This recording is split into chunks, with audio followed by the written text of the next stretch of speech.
சுவாமி விவேகானந்தரின் பொன்மொழிகள்.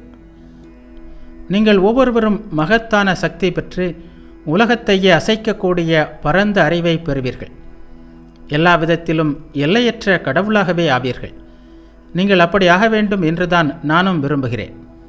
இத்தகைய வலிமையையே நீங்கள் உபநிடதங்களிலிருந்து பெறுவீர்கள். நம்மை பலவீனர்கள் என்று சொல்லாதீர்கள். நம்மால் எதையும் செய்ய முடியும். நம்மால் எதைத்தான் சாதிக்க முடியாது? எல்லாமே நம்மால் முடியும். அந்த மகத்தான ஆன்மா நம் அனைவரிடமும் உள்ளது என்பதை நம்புவோம். வலிமைதான் இப்போது நமக்கு தேவை.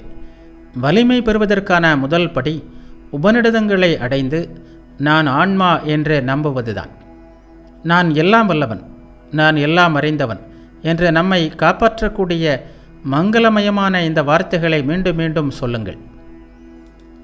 சீர்திருத்தங்கள் பற்றியெல்லாம் கடந்த 100 வருடங்களாக வெறும் பேச்சு பேசி வந்திருக்கிறீர்கள். ஆனால் செயல்முறைக்கான வேலை வரும்போது உங்களை எங்கும் காண முடியவில்லை. இதற்கெல்லாம் காரணம் என்ன? நீங்கள் பலவீனமாக இருப்பதே இவை அனைத்திற்கும் காரணம். ஒவ்வொரு ஆங்கிலேயனும் தான் உலகையே ஆளப் பிறந்தவன் என்று நம்புகிறான். இந்த நம்பிக்கைதான் அவனை மகத்தானவன் ஆக்குகிறது.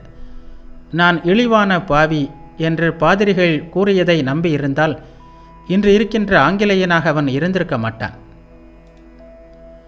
நமக்கு இப்போது வேண்டிய தத்துவமெல்லாம் ஆன்மா பற்றிய இந்த அற்புதமான கருத்து தான். ஆன்மாவின் அழிவற்ற மகிமை, அதன் இணையற்ற ஆற்றல், அதன் எல்லையற்ற தூய்மை, அதன் குறைவற்ற பூரணத்துவம், இவைதான் நமக்கு வேண்டும். உங்கள் சொந்த கால்களில் நிமிர்ந்து நின்று உங்களை மனிதன் என்று உணரும்போதுதான் நீங்கள் உபநிடதங்களையும் ஆன்மாவின் மகத்துவத்தையும் நன்றாக அறிந்து கொள்ள முடியும்.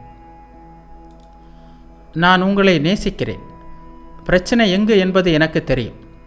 உங்கள் கை கால் தசைகளில் இன்னும் கொஞ்சம் வலிமை சேர்ந்தால் கீதையை இன்னும் நன்றாக உங்களால் புரிந்து கொள்ள முடியும்.